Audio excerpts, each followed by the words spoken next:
This happened late last night. I woke up at 4 my time and was like, wow. Davante Adams didn't get traded. Instead, they were like, Adams, what do you want done? Adams will do whatever you want. Get out of here. Former Giants star linebacker and friend. Antonio Pierce is like our boy. Like, he's taking over interim head coaching duties. Longtime Broncos and Bears personnel guy Champ Kelly is going to take over as GM. Now, there were reports, and these are coming out like fast and furious. So Mick Lombardi also being relieved of his duties. Quarterback coach Bo Hardegree is going to move in to that role now. So they're really making some changes here. They're really doing it all in Vegas. And it is kind of stunning, just on the face of it, right? Just 25 games.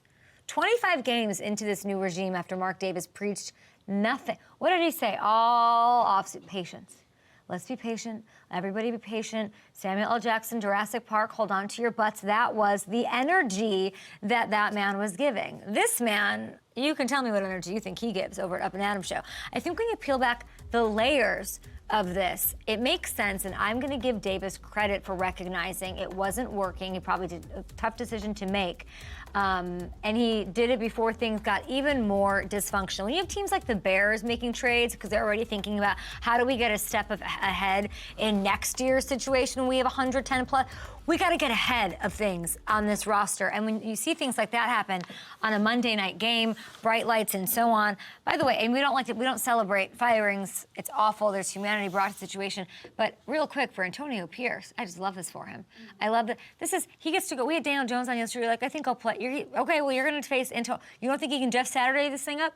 You don't think this team can totally get together and get excited and rally around a Raiders team facing the team that he won a Super Bowl with way back then? There's a lot of fun storylines. The Darren Waller of it all. There's lots to get into. And we will, of course, with our friend Rob Gronkowski in a bit. But we've seen Davis's frustration with some of the coaching decisions on the field this year multiple times, okay? So if this is about that, yeah, that's not good.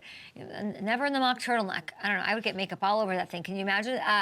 The tumult around this team has been noticeable. It's not just those little moments, but it's been getting worse and worse. And it sounds like Mark allowed his players to have input in this decision as well. I think that's interesting. It's definitely a positive thing, I believe, for the organization as they try to move forward. He said, what do you guys want? What shifts should we make? Should it be Pierce? Should it be Hardegree? What should we do? Given the other report that the Raiders are heavily leaning towards, we got to get to this, and man, Gronk is perfect to have on because it's Jimmy Garoppolo. Okay, Jimmy G is going to be potentially, and they're leaning towards it. It sounds like he'll be benched for Aiden O'Connell, who we've seen in like one game. It wasn't great. It was against the Chargers. I was looking at some of that this morning. I don't know. It makes me think that this all, and just follow me here, it's sort of, the brain trust decision to say bye to Derek Carr, in my opinion, catalyzed all the things that came, right? Derek Carr, less than a year removed from a playoff berth. It was a real quick trigger on Derek Carr. Of course, it's not just one thing in the situation, but it does seem like that could have been the real start of things flipping the way that they did, especially when you go back and you look, which Hamilton did because he's a sick pup. I woke him up this morning and was like, get up, we've got news, baby! Just win, baby! And he went and he dug up Davis's comments, which he somehow remembered being like dropping off the page to him. So here's, what Hamilton found out. When they decide to make the move from Carr, and that happened back in March, Davis talks about how he and everyone top to bottom in the org, they love Derek, and how he blamed himself. Mark Davis, the owner, is saying, I blame myself. I hurt Carr's development. Why and how? By not surrounding him with the best coaching situation right now. He didn't just say that, the accountability, mea culpa, out of an owner about how... He also apologizes to Derek Carr for not building a better team around him in those quotes. Go look at them. They're very telling. And that's well above and beyond the usual sort of goodbye, we love him, he's a great player, kick him out the door, see ya, bye, see ya, let's move on. It didn't really seem like Mark Davis wanted to let Carr go, okay? So for McDaniels and Ziegler to say, no, we're all in, we'll go, my boy from New England, my Jimmy G, we're gonna make things happen. It had to work. It had to work for Josh McDaniels to keep his job. And obviously, saying it didn't work it didn't come close. It didn't come close to working. And beyond that, it seems to have sort of tarnished the relationship with the team's best player, who you brought in because of Derek Carr. So Adams didn't come to Vegas because of either of those two or, you know, the new sphere. And like Davante Adams wasn't like, oh, I could go watch U2 every weekend. No. He came to play with his boy, Derek Carr, and he's miserable with what's gone on there. So, and by the way, we had Marcel Reese on the show yesterday who just would not stop talking about how this team needs to work through the run game. There's Josh Jacobs elements to this as well. There's Chandler Jones stuff. It has been messy all around, and it did feel like it was time for a change, so I give Davis a lot of credit. And for more on this, and of course, we want your thoughts, guys, at Up and Adams Show. Let me just quickly, before we even get anywhere, and we will have, by the way, Ronnie Stanley on the show as well. We're very excited to talk to him about some good stuff that he's doing. Carr has top four. The problem with McDaniels is you got a top pass rusher, you got a top run game, the guy who lifted the trophy for the rushing title last year, doing the rounds at Radio Row at Super Bowl. You got the high price, like outside. I know I'm talking about A.J. Brown and what he's doing. Like Davante Adams is the best receiver in the National Football League right now. Make no mistake. You've got all these pieces to not make it go. It had to happen. What does it mean for them going forward? What does it mean for them this weekend over at FanDuel Sportsbook, guys? Nothing has changed. The odds haven't changed. I asked them this morning. I asked the overlords over at FanDuel. Nothing has changed from at least what it looks like up against what looks like is going to be our guy Daniel Jones and company. Josh will return to New England, one person says. I don't know about that, but you know who might know about that? Mr. Rob Gronkowski. Gronk, welcome to the show. We got news. Unfortunately, it's coaching firing news. It's never that fun. Yeah, no, it's never fun to hear that, but you know, it's a business. The NFL is a strict business, to tell you the truth. If you're not winning, you're going to be out. It goes with a NFL head coach. It goes with assistant coaches. It goes with position coaches. It goes with the players as well that are performing out on the field. If you're not performing, if you're not up to par, they're going to move on to the next situation. That's just how that nature of the NFL is. It's never good to see that part of the nature, but that's also how competitive the NFL is as well. And it keeps every team on their toes and it keeps every team firing, and it puts the best product on the field as well, I feel like. You have a lot of connective tissue to that Raiders team because there's a lot of former Patriots on there. McDaniels, they took a lot of guys over. Hoyer, there's a long list. What can you tell me about what you knew was going on in that locker room, what you were seeing on the field? You know, I don't really know much that's going on with the Raiders. I'm not really in that much contact with any of the players that I played with that are on the current rosters for the Raiders right now. But I thought they were going to definitely have a better year this year and build off from last year. They went into the offseason. They put the pieces together that they needed to. They went and got the quarterback, Jimmy, who's been under this system for quite some time now, since his rookie year, and very familiar with Josh McDaniels as well. A couple other players that are very familiar with Josh McDaniels and his system. So it's kind of a lot of guys that know how to win, and then adding other players like Davante Adams. They got a pretty solid defense with a couple, with Maxx Crosby leading the way, who's an absolute stud. I love watching that guy play. He plays lights out with his heart. He's definitely a main focal piece that will never leave. You don't ever want that guy to leave your organization. So it's very surprising to me to see this situation, but I would definitely say it starts at the top with the head coach. I mean, it's a trickle-down effect. Mark Davis wants to win. He'll do anything to win. I'm not sure if he's doing it the right way or if he just keeps missing, with the head coaches. I'm not sure. I know he wants to win. He says it. You can tell he wants to win. So he's moving on. Instead of starting all over again with, all the type of players you're bringing in, he's just starting over from the very top. You were with McDaniels in New England from 2012, I believe, to 2018, a long time. And just the surprise, I mean, the results weren't there on the field, but you also, what happened with the Broncos when you got then there's this whole, we're going to have to get into this, the whole Belichick, the tree and how it doesn't work and everybody. What is it about McDaniels that makes it hard for him to have success as a head coach? I would say, well, first off, unbelievable offensive coordinator, knows his football inside and out, knows his offensive scheme inside and out. There is no doubt about that, but that does not mean it's going to translate into being a great head coach. And I would just say this, that sometimes once in a while I saw it that he kind of rubs guys with his style and his demeanor the wrong way. And that might have carried into being a head coach at both situations with the Broncos and now with the Raiders. So just the demeanor that he has might not be working as a head coach. But is it the kind of thing where, because like Bill Belichick has that demeanor. It's known, we see it, you talked about it. It's like we joke about it. But he's got like that. He was the head coach of championship winning teams. Whereas like Josh has the pedigree, he has the rings as a coordinator, but not as the head. Like what are the qualities that he either doesn't have, or if you're comfortable saying that he does have, that don't translate into that head coach position that makes him a strong ass offensive coordinator, but not the best, potentially at leading a team? I mean, he did a great job when I was in New England. Yeah. We won a couple of Super Bowls with him. I'm not there, so it's really hard to tell when you're not there. I'm not there when he was with the Denver Broncos, and now currently I'm not there while he was just with the Raiders.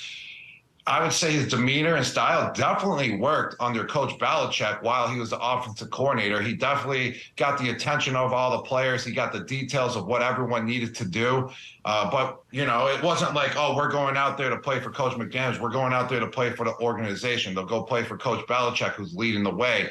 So it's a tough situation when you're not there. So I don't fully understand it, what's going on. But he's just, in my case, what I'm seeing, he's not riling up the players to play to their best of their potential. And that's a struggle right there if you're not getting that done. And then you've got Jimmy Garoppolo, who you know well, and he's struggling to sort of connect with his receiver, who's the best wide receiver, who's clearly, frustrated. We don't have to talk to him to know that. But they're talking about sort of benching and moving away from Jimmy G for Aiden O'Connell, this kid who's got like very little experience, doesn't know what's going on. What's up with Jimmy G out there? That's a tough situation right there because you just paid him, $26 million a year, and next year probably has to be guaranteed as well, and you're going to bench him midway through the first season. I don't think that's a great idea. I would say my former U of A alumni, Antonio Pierce, he's coming in. He might fire everyone up.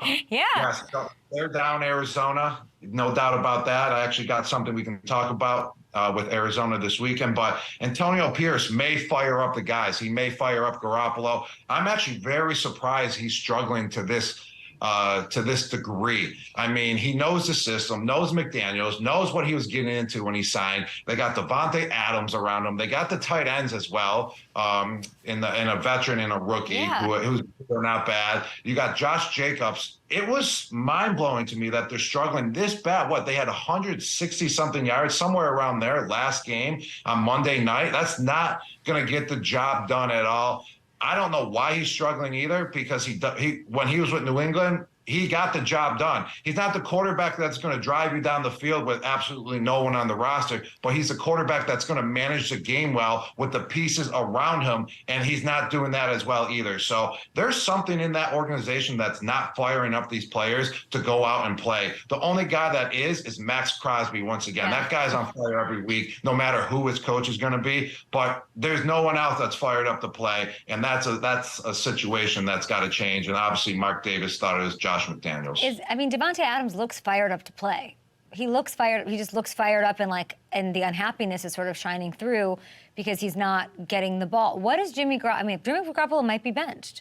What does Jimmy Garoppolo do? You're saying he had it. You're surprised he doesn't have it. Is it injuries? Is it, are we sort of intimating that he doesn't really want to play? What does he need to do to get back to the success that you think that he can have? And he is due $11 million fully guaranteed next year, like you said. Yes. All right, $11 million fully guaranteed next year. So then maybe that's a situation where they're already seeing him. All right, this year's already down the drain. Let's get Aiden O'Connell in there and let's get him going. Let's see what he's got, because $11 million, you can get off the hook for $11 million. People will eat that now with the salary cap that's out there now if they want to move on. That's not that bad. So that could be a possibility, but I'm not sure. That's going to have to play out. But to get him back on track, that's a tough situation. I would say that injuries probably have to deal with it a little bit. When you keep getting injured, you really don't have the confidence every time you step out on the field. He had the back injury. He had all the concussions last year in San Fran. He had the ankle injury and all that. So that definitely plays a big part, because then you're thinking about it when you're out on the field. I've been to that stage before in my life. You're thinking, I don't want to get injured. And guess what? That's when you get injured. That's when you lose all your confidence. And I would say he's kind of in that stage right now, being the quarterback. He's dropping back, thinking about injuries, thinking about, whoa, how can I not get hit? What's going to happen? And then boom, you're done for. You can't throw the ball to who you want to. You can't think as quick as you want to be thinking. Do you feel knowing Josh McDaniels and you didn't, the word culture comes up a lot with these situations, the culture with Josh. Do you empathize with him? Do you feel for him in this moment? I feel for him a little bit, emotionally. But then if you really think about it at the end of the day, this guy signed a 6-year deal as a head coach, and he's going to be paid out for those 6 years. So he's getting head coaching money for the next 4 years of his life. That's total BS, Kay. That's absolutely absurd. These coaches should only be getting contracts that are halfway fully guaranteed. I mean, us players, we're busting our balls, and we get years fully guaranteed out of a 6-year contract. These guys get 6 years totally guaranteed. So I don't feel bad for him at all in that sense. The guy's going to be living life. He can go to the beach for the next 4 years and at a 5-star hotel and not have to worry about that bank account and bring his whole family with him. But where do you think he's going? Where do you think he's going? What's the future for Josh McDaniels if you had to guess? I would think he's got to go to the Spear first in Vegas. I live that experience. Everyone that tweets about that Spear, I feel like they're very, very happy. Did you say Spear? Yeah, you got to go to the Spear. It's an unbelievable experience. So you got to stop there first because I know he didn't go there at all because he's definitely. Does he go back to New England? That's what everyone wants to know. Oh, all right. Does he go back to New England? I mean, that's safe. That's the safe zone for him, I would say possibly. I feel like Billy O'Brien may be out of there after this year. So if that's the case, I think Josh McDaniels comes back as offensive coordinator in New England. That's for sure. And another thing, I feel like he's stressed a little bit, Josh McDaniels. When he was the offensive coordinator, you could tell he came in ready to go, always fired up, always happy, always ready to go. And just looking at his face now and seeing him as a head coach, he seems very, very stressed since he's been to the not the Oakland Raiders, since he's been with the Vegas Raiders. The Vegas Spheres out there in Vegas. You really think, how certain are you or how likely is it that Bill O'Brien's gone? I feel like, he's going to take an opportunity. He's kind of a head coach guy, I feel like he's going to take an opportunity somewhere else. I mean, I have zero sources. This is just me coming up with it because I was still very surprised he went to New England. So I can still see him doing a 1 or 2 year deal and being right out of there. And then McDaniels coming in once again. Gronk, do you think that Bill is just and I know he's not having the best year, but do you think part of him's come home, come? He's puts his phone ringer on high and just leaves it and just waits for Josh to call him, Matt to call him. Bill, how does that go with Bill? It's like he's got some special sauce. It's like he's got 20 ex-girlfriends and they all still call him every single day. Well, why can't they move on and have success? Why can't they get their life together with some other dude in some other city? Because Bill has the magic juice that he doesn't share. That I don't know. That they leave and he knows they're all going to come back. And same with the coaches. They all leave and then they all come back eventually. It's It's mind-blowing. It's hard to describe. I don't know. I don't have the answer for that. I'm just glad I'm not in that category, okay? I mean, you've never had to deal with this. Baby. You've never had to deal with this. I want a championship. I got to show what's up. It's 4 Super Bowl rings. You've never had to deal with this sort of tumult, this sort of a wake up on a Wednesday morning on Gronk Day of all days, all hollowed Gronk Day, to have a coach, a GM, an OC, all of this stuff happening. You're benching your quarterback. You never had to deal with any of that. But if you had, how much would it mean to you? And what does it mean that Mark Davis reportedly went to his team? Went to his players and said, what do you guys think? What should we do? What moves do you want made as far as the Hardegree, as far as the Antonio Pierce and all of that? What would that mean to you? What does that say? Actually, that says a lot by Mark Davis. And like I said, he wants to win. He wants to win now. And he's not just taking opinions of the coaching staff that he hires. You got to go in. You're the guy at the very top. You got to go in and see what's going on. It's like owning a business. You can't just talk to the CEO if you're the owner. You got to go and talk to everyone. You got to get the details of what's truly going on. Everyone has different stories. So if he's talking to the players, they're going to tell their story, their side.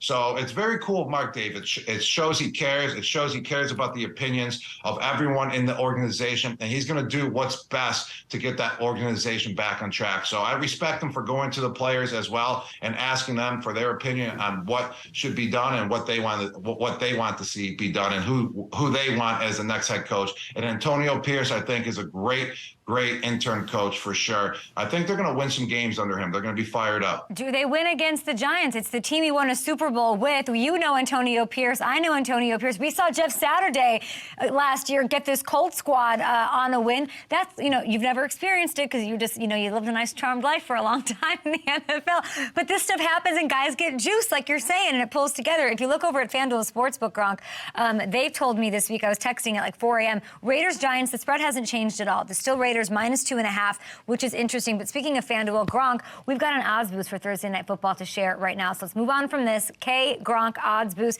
I'm on fire lately, just so you know. I called like NHL parlay stuff I had. We were killing it this week. We've got to win. It's Steelers and it's Titans. A lot of weird, funky injuries on both sides. But Gronk, what do you got first? I got Will.